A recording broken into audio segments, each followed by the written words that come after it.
Most traders draw Fibonacci retracement wrong, trade it blindly, and wonder why it doesn't work. In this video, I'm going to show you how professional use Fibonacci. आज म तपाईहरुलाई चाहिँ professional ट्रेडरले कसरी Fibonacci level mark गर्छन् र त्यो up trend र down ट्रेन्डमा कसरी काम गर्छ, Fibonacci युज गरेर इन्टर तपाई कसरी ट्रेडमा हुने, एसएल लेभल कसरी मार्क गर्ने र टिपी कसरी राख्ने, त्यो सबै कुराहरु तपाईले आजको यस भिडियोबाट सिक्न सक्नुहुन्छ। सो Fibonacci रिट्रेसमेन्टले चाहिँ चार्टमा के गर्छ त यसले कसरी यसले ट्रेडमा चाहिँ सहज बनाउँछ। Here is a simple version. जहिले पनि के हुन्छ भने प्राइस गोज अप अथवा प्राइस गोज डाउन र एउटा लेभलमा पुगेपछि मार्केटमा के हुन्छ त्यहाँ एउटा रिट्रेसमेन्ट आउन सुरु हुन्छ। मार्केट फेरि ब्याक टु जहाँबाट सुरु भएको थियो त्यही लेभलतिर बिस्तारै मार्केट फर्किन्छ। हो यही समयमा चाहिँ हामीले Fibonacci युज गरेर चाहिँ सही लेभल कुन हुन सक्छ इन्टर गर्नलाई अथवा सेल गर्नलाई अथवा बाइ गर्नलाई चाहिँ सही लेभल कुन हुन सक्छ भनेर हामी पत्ता लगाउन सक्छौं। So Fibonacci retracement is just a tool जसले चाहिँ लेभलहरु मार्क गर्नलाई चाहिँ सहयोग गर्छ। जहिले पनि मार्केट कहाँसम्म आएर चाहिँ फेरि फर्किन सक्छ भनेर थाहा पाउनको लागि चाहिँ Fibonacci टुल युज गर्न सकिन्छ। So it's not a prediction of reversal अथवा it's not predicting the news. यो हामीले प्रेडिक्सनको आधारमा गरिरहेदैनौँ। We are just mapping through the Fibonacci tool.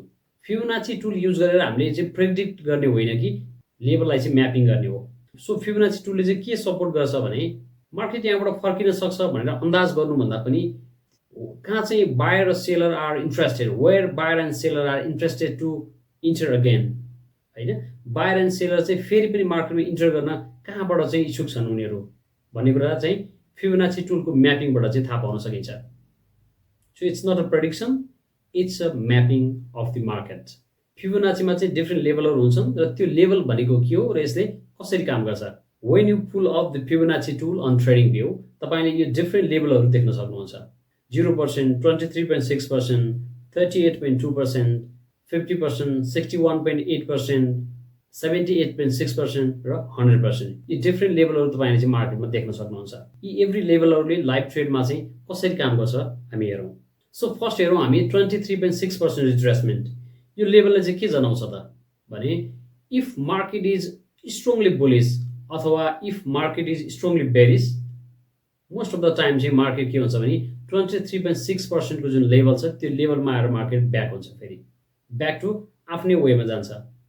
त्यो भनेको के देखाउँछ यसले भने it's a strong market, light retracement हो यो भने एकदम कम रिट्रेसमेन्ट हो। थोरै मात्रै मार्केट अपोजिट साइडमा आएर फेरि ब्याक टु त्यही दिशामा जान्छ भने it tells us market is very strong, हैन। सो मार्केटमा चाहिँ सिरियस स्ट्रेन्थ छ भन्ने चाहिँ यसले देखाउँछ। अर्को भनेको 38.2%। सो 38.2% को लेभल भनेको चाहिँ it's a healthy pull back. Trending मार्केटमा चाहिँ जब मार्केटले पज गरेर त्यो लेभलसम्म आउँछ भने यो चाहिँ के हो भने एउटा हेल्दी पुल ब्याक हो, हैन, जहाँ बायर एन्ड सेलर चाहिँ फेरि पनि स्टेप इन हुनलाई चाहिँ इन्ट्रेस्टेड हुन सक्छन्। So it's a healthy pull back. अर्को लेभल हुन्छ 50% को लेभल। Fibonacci मा 50% लेभल भन्ने हुँदैन खास, तर यो किन इम्पोर्टेन्ट छ भन्ने मोस्ट अफ द ट्रेडर्सले चाहिँ 50% भनेको it's a half way of the point, हैन। सो यो चाहिँ के हो साइकोलोजिकल नम्बर पनि हो, त्यो हुनाले चाहिँ 50% को जोन इज इम्पोर्टेन्ट। अर्को लेभल हो 61.8%। सो 61.8% भनेको चाहिँ इन्टायर Fibonacci टुलमा चाहिँ it's one of the most important level. So that's why we call it golden zone. यदि मार्केट चाहिँ इफ ट्रेन्डिङ मार्केट चाहिँ ब्याक टु फेरि 61.8% को लेभलमा आउँछ भने most of the buyer and seller are step in, most of the trader are interested to rejoin market from here. So most professional trader focus on this level. अर्को छ 78.6%।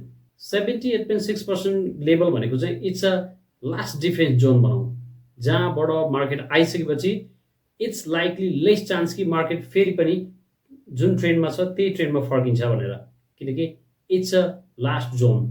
यसले चाहिँ के देखाउँछ भने मार्केटको स्ट्रेन्थ कमजोर भइसकेको छ भन्ने देखाउँछ खासमा। सो यदि यो लेभललाई मार्केटले ब्रेक गरेर फर्दर डाउन जान्छ अथवा फर्दर अप जान्छ भने मेबी मार्केटको ट्रेन्ड चाहिँ सकियो भन्ने बुझाउँछ। सो ट्रेडरको लागि चाहिँ मोस्ट इम्पोर्टेन्ट जोन भनेको दुईटा हो, 38.2% र 61.8%। It's a golden pocket zone for the trader, किनभने if market back to this लेभलमा आउँछ भने it's a higher chance market again go to the direction, go to the trend. Up trend मार्केटमा चाहिँ how to draw Fibonacci tool. So up trend मार्केटमा चाहिँ तपाईँले Fibonacci tool use गर्नलाई click on a clear swing low first. Clear swing low जुन point छ त्यो लोबाट तपाईँ चाहिँ लेटेस्ट जुन हाई पोइन्ट छ, स्विङ हाई पोइन्ट छ, त्यहाँसम्म तपाईँले मार्क गर्नुहुन्छ। जब तपाईँले फिबोनाची त्यसरी ड्र गर्नुहुन्छ त्यहाँ तपाईँले लेभलहरू अटोमेटिकली देख्नुहुन्छ है। त्यो डिफ्रेन्ट लेभलहरू तपाईँले त्यहाँ अपियर हुन्छ। जुन अपियर भएको यी डिफ्रेन्ट लेभलहरू छन्, जस्तो 38.2% र 61.8%को जुन लेभल छ, जब मार्केट ब्याक टु दिस लेभलमा आउँछ भने again you can go for buy, but you don't have to enter just market touch this line. तपाईँले त्यहाँ चाहिँ एउटा रियाक्सन हेर्नुपर्ने हुन्छ। त्यहाँ विक फर्म गरिरहेको छ कि मार्केट बुलिस क्यान्डल फर्म गरिरहेको छ कि छैन मार्केटले, अथवा त्यहाँ आएर मार्केटले को चाहिँ जुन सेलिङ छ त्यो चाहिँ स्लो डाउन भएको छ कि छैन। So you have to watch market, then accordingly चाहिँ प्लान गर्नु पर्यो। So how to draw it down trend भने डाउन ट्रेन्डमा पनि सेम वे, फर्स्ट तपाईँले स्विङ हाई पत्ता लगाउनु पर्यो कहाँ छ र रिसेन्ट स्विङ लो कहाँ बनिरहेको छ। So then you go from swing high to swing low level. त्यसपछि जब तपाईँले त्यहाँ मार्क गर्नुहुन्छ अटोमेटिकली लेभलहरू आफै अपियर हुन्छन् र जुन त्यो अपियर लेभल छ अघि हामीले अप ट्रेन्डमा हेरेको चाहिँ अघि जसरी हामीले अप ट्रेन्डमा हेऱ्यौँ, सो त्यसै गरी नै 38.2% र 61.8% को जुन जोन छ त्यो चाहिँ इम्पोर्टेन्ट हुन्छ। जब मार्केट ब्याक टु सेलिङ जोनमा आएर जब मार्केट ब्याक टु त्यो लेभलमा जान्छ भने again you can look sell from this level with further confluences. Don't use Fibonacci alone. So here is the mistake that cost most money to the traders. So Fibonacci level alone चाहिँ मार्केटमा enter गर्नको लागि suitable हुँदैन। It's just a tool, यो एउटा tool हो, यसकै आधारमा चाहिँ हामीले चाहिँ इन्टर गर्नु भएन। तपाईँ इन्टर गर्नुको लागि चाहिँ at least you need one more piece of evidence. त्यसलाई सपोर्ट गर्ने अरू के छ त त्यहाँ? सपोर्ट एन्ड रेजिस्टेन्सको लेभल पनि त्यहीँ पर्छ कि होइन? तपाईँको चाहिँ इएमएहरूले पनि तपाईँ यदि इएमए युज गरिराख्नु भएको छ भने इएमएको जोनहरू पनि त्यहाँ टच हुन्छ कि, अथवा मार्केटले त्यो लेभलमा आइसके पछाडि बाई क्यान्डल कन्फर्मेसन दिइरहेको छ कि छैन। सो यी अल कुराहरूले गर्दाखेरि चाहिँ तपाईँलाई त्यसले चाहिँ सपोर्ट गर्छ। सो विथ फिबोनाची रिट्रेसमेन्ट हामीले चाहिँ फर्दर कन्फर्मेसनको लागि चाहिँ यी डिफ्रेन्ट कुराहरू हेर्न सक्छौँ। जस्तो तपाईँले एउटा हेर्न सक्नुहुन्छ prior support and resistance. Is this level is prior support and resistance level होइन? यो के हो? Prior support and resistance level हो कि होइन? यदि हो भने इट वर्क्स बेटर। अर्को भनेको मुभिङ एभरेज, जस्तो तपाईँले 50 मुभिङ एभरेज होला अथवा 200 इएमए होला। यदि त्यो लाइन पनि त्यही लेभलमा आउँछ भने it gives more confirmation to us. अर्को हुनसक्छ तपाईँको trend lines, ascending or descending trend line आएर चाहिँ त्यही लेभलमा इन्टरसेक्ट गर्छ भने इट्स अ मोर चान्सेस होइन, it's a more favourable for us to trade. अर्को हो क्यान्डलिस्टिक प्याटर्न्स। फिबोनाचीको लेभलमा आएर चाहिँ त्यहाँ तपाईँले पिन बार देख्नुभयो अथवा स्ट्रङ इन्गल्फिङ क्यान्डल देख्नुभयो, it shows us market has a potential to go your side. अर्को तपाईँले भोलमको त्यो लेभलमा आएर भोलममा हुने जुन स्पाइक हुन्छ त्यसले पनि तपाईँलाई चाहिँ सपोर्ट गर्छ मार्केट तपाईँको डिरेक्सनमा जान सक्छ भनेर। So how to use entry, stop loss and target by using Fibonacci. तपाईँको जुन गोल्डन पकेट जोन छ 38.2% और 61.8% को जुन लेभल छ त्यो लेभलमा मार्केट आइसकेपछि you wait for the further confirmations. त्यहाँ क्यान्डल कन्फर्मेसन होला, अघि हामीले जुन कन्फर्मेसन भन्यौँ सो त्यो कन्फर्मेसन वेट गरेर तपाईँ इन्टर गर्नुहुन्छ। र स्टप लस चाहिँ कसरी राख्छौँ हामी? स्टप लस चाहिँ कसरी राख्न सकियो भने जब तपाईँ इन्टर गर्नुहुन्छ जहाँ 78.6% जुन लेभल छ त्यो लेभललाई चाहिँ तपाईँले चाहिँ एसएल लेभल मान्नुहुन्छ, त्यहाँ चाहिँ तपाईँले एसएल राख्नुहुन्छ, अथवा नियरेस्ट स्विङ पोइन्ट जुन छ त्यसलाई तपाईँले एसएल मान्नुहुन्छ, जसलाई मार्केटले ब्रेक गर्यो भने द ट्रेड इज इनभ्यालिड। टार्गेटलाई कसरी सेट गर्ने? सो टार्गेटको लागि चाहिँ फर्स्ट स्विङ जुन छ this is the first target level. यदि मार्केट अप ट्रेन्डमा छ भने फर्स्ट स्विङ हाई जुन लेभल छ this is the first target level. So target चाहिँ simply the first swing high for the up trend market and swing low for the down trend market. First target त्यो भयो। त्यसपछि जुन तपाईँको swing point छ त्यसलाई brake गरेर जब market माथि जान थाल्छ तपाईँले त्यहाँ युज गर्नुहुन्छ फिबोनाची एक्सटेन्सन, जसको बारेमा चाहिँ हामी तल कुरा गरेछौँ। यसमा वान मोर रुल के छ भने never risk more than 1 to 2% per trade. So no matter how good it looks, जति राम्रो देखिए पनि तपाईँले धेरै रिस्क गर्नु भएन। How to use Fibonacci extension for your target.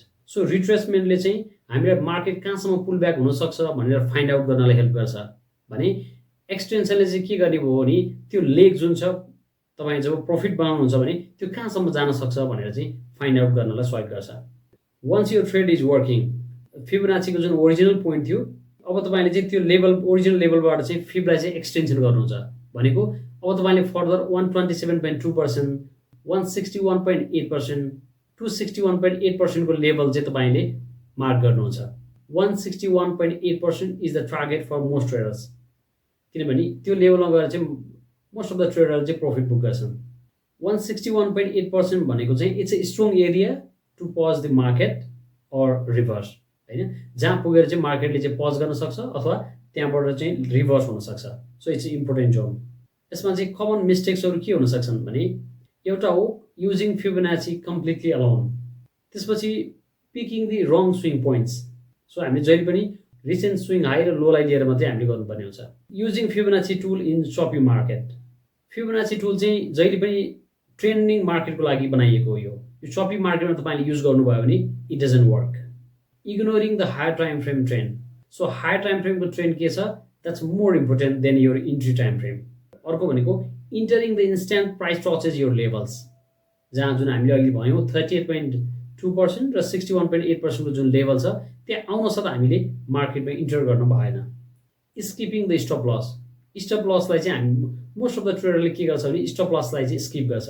यदि उसले 78.6%मा चाहिँ स्टप लस राखेको छ भने पनि इफ मार्केट उसको जोन नजिक आउन थाल्छ भने उसले चाहिँ त्यो एसएललाई चाहिँ उसले त्यहाँबाट चाहिँ हटाउँदै लान्छ भने द्याट्स अ मिस्टेक। सो आजको हामीले फिबोनाचीको भिडियोबाट चाहिँ के कुरा सिक्यौँ भने यसलाई कसरी युज गर्ने, इम्पोर्टेन्ट लेभलहरू के हुन सक्दो रहेछ, प्रफिटलाई कसरी फर्दर एक्सटेन्सन गर्ने, एसएल लेभल कहाँ राख्ने, होइन, प्रपर यसलाई कसरी मार्क गर्ने भन्ने डिफ्रेन्ट कुराहरू आज हामीले सिक्यौँ। So if you like this video press the like button and subscribe to our YouTube channel the Nepali trader. हामी यस्तै भिडियोहरू फेरि पनि लिएर आउनेछौँ। See you in the next video.